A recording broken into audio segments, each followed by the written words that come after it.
você já sabe o que é ambiente. Ambiente é tudo o que está à nossa volta, o lugar onde a gente trabalha e o lugar onde a gente vive. Todo ambiente pode oferecer riscos ao trabalhador, tanto aqui quanto ali. Ou melhor, toda condição ambiental pode oferecer riscos de segurança e saúde ao trabalhador. Por isso, preste bastante atenção na teleaula de hoje. A gente vai estudar as condições ambientais e o impacto delas no nosso trabalho. Nós vamos ver as condições ambientais que oferecem riscos para o trabalhador. Riscos físicos, químicos, biológicos e ergonômicos. Bom, já deu para perceber a importância dessa teleaula sobre higiene e segurança no trabalho. Se você quiser aprender a se defender dos riscos no ambiente de trabalho, é bom prestar bastante atenção.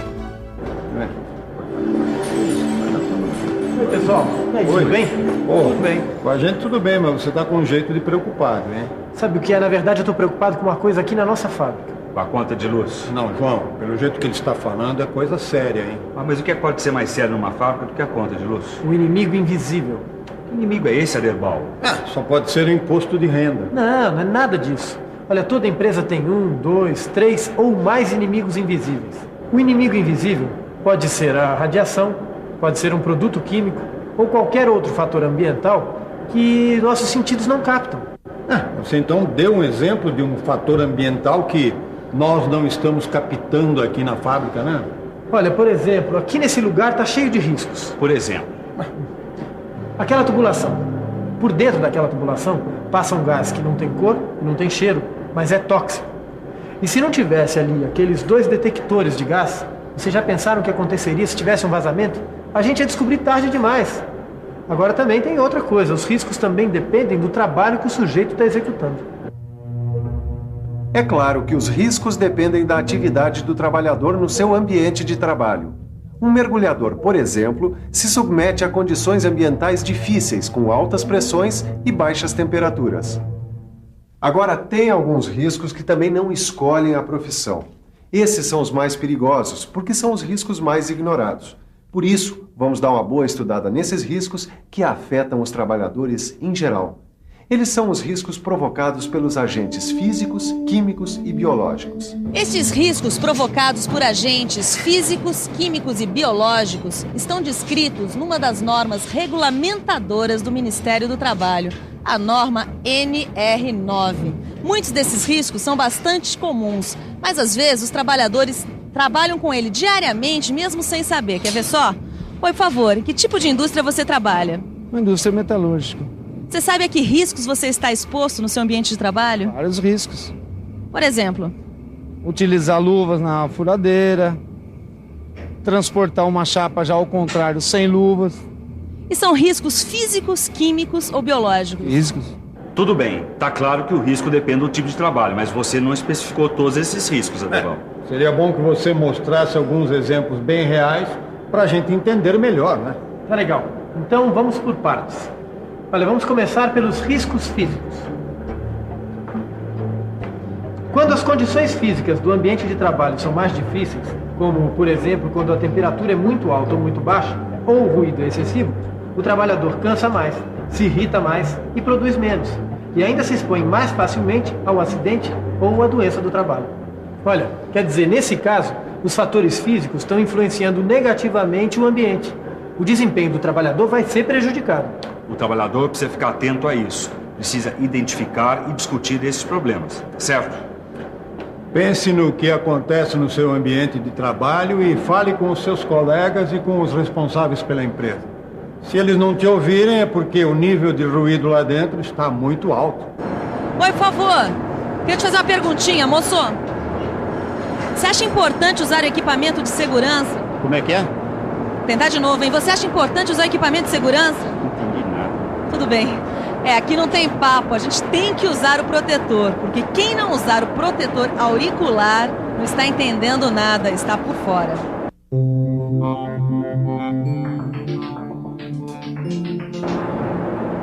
O ruído no trabalho pode ser medido com um aparelho que todo mundo conhece pelo nome de decibelímetro. O Ministério do Trabalho estabelece uma norma que diz que para uma jornada de 8 horas de trabalho, o limite máximo tolerável é de 85 decibéis. Para você ter uma ideia, O ruído emitido por uma britadeira equivale a 100 decibéis. O som e o ruído entram pelo ouvido e chegam até aqui, ó, no cérebro. Se a gente não fizer um controle de ruído, o prejuízo é certo. O ruído excessivo pode causar a redução da audição e até a surdez permanente do trabalhador. Olha, agora, o ruído excessivo não é o único risco físico, não. Tem muitos outros riscos por aí. Como o calor, por exemplo. Mais exatamente a temperatura, porque o frio também entra na jogada. Exatamente. Tanto o calor como o frio em excesso podem ser péssimos para a saúde. Olha, e vocês sabem, hein? Tem muitos trabalhos que são realizados nessas condições. Quem trabalha com fornos ou com maçarico sabe do que eu estou falando. A temperatura ideal para o trabalho deve ser entre os 21 e os 26 graus Celsius. A umidade relativa do ar entre 55% e 65%. E de preferência o ambiente não deve ter vento. Agora, quem trabalha na indústria de alimentos deve conhecer bem esse cenário. A câmara frigorífica. A temperatura aqui vai abaixo de zero e o pessoal precisa mesmo se cuidar para não prejudicar a saúde. Mas ainda tem mais riscos físicos para a saúde do trabalhador, além desses aí, não tem? O pior é que tem, viu? Eu sei que quem trabalha exposto à radiação também tem que tomar uma série de precauções. É verdade. Quem trabalha com solda elétrica enfrenta esses problemas. Olha, para trabalhar com um equipamento que emite raios ultravioleta, por exemplo, é preciso se tomar alguns cuidados. Veja o pessoal que trabalha com solda elétrica, com metais ou vidros incandescentes, em fornos, fornalhas e em processos de secagem de tinta. Em todas essas situações, o trabalhador está exposto aos raios infravermelhos e ultravioleta. E se o trabalhador não estiver protegido, pode ter um problema de saúde bem sério. Agora, além dos raios infravermelhos e ultravioleta, existem outros tipos de radiação que podem prejudicar o trabalhador. Outro tipo de radiação que oferece riscos são as micro-ondas.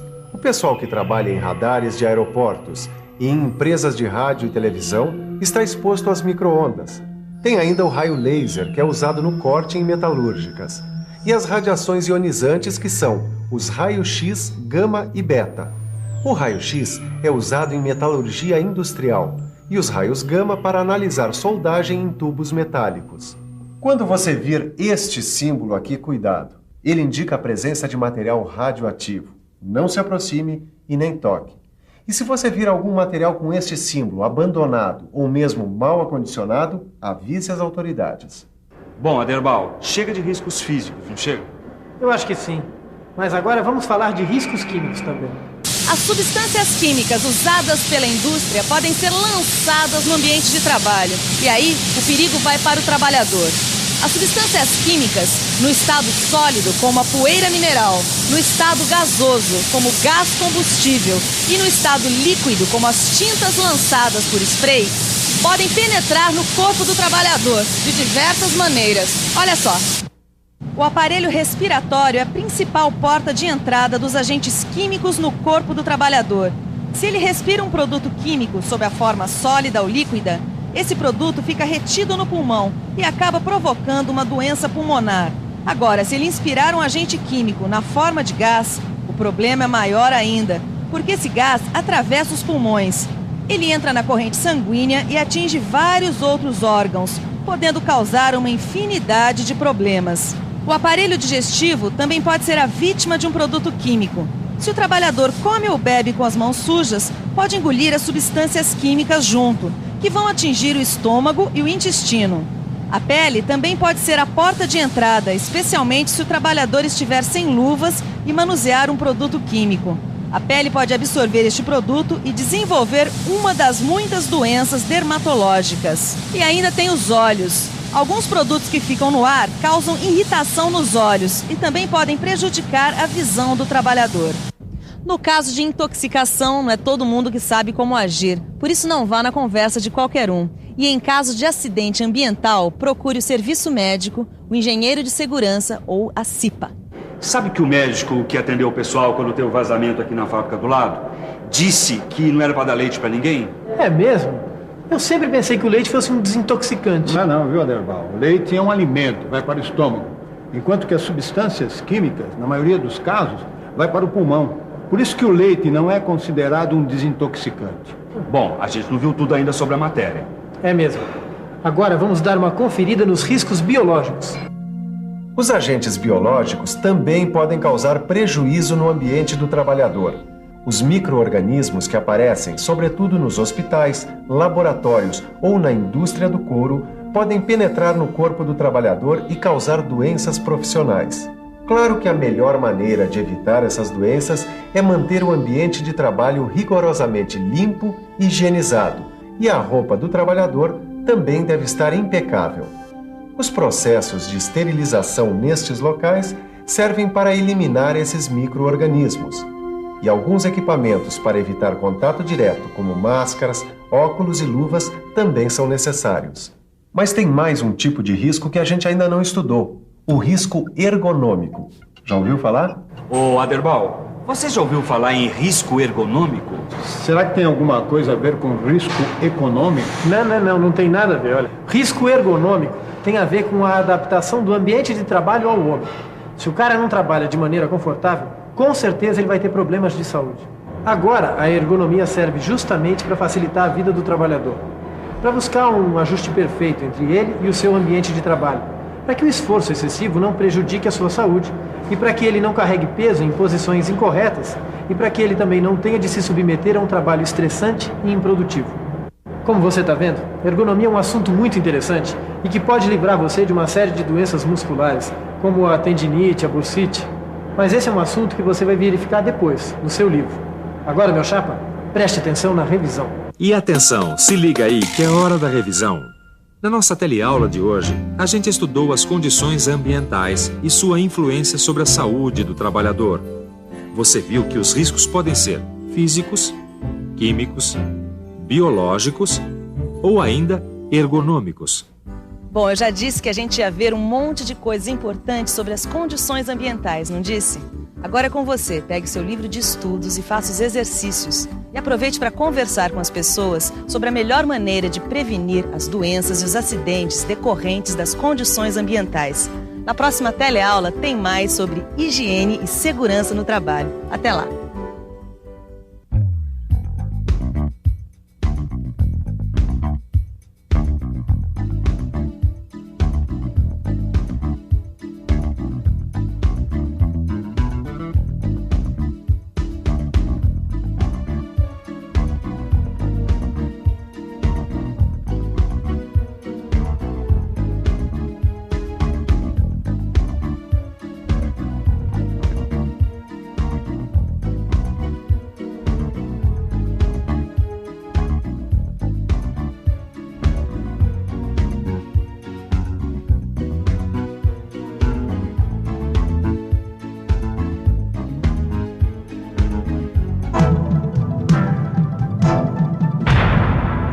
Telecurso 2000, um programa de educação do Sistema Fiesp e da Fundação Roberto Marinho.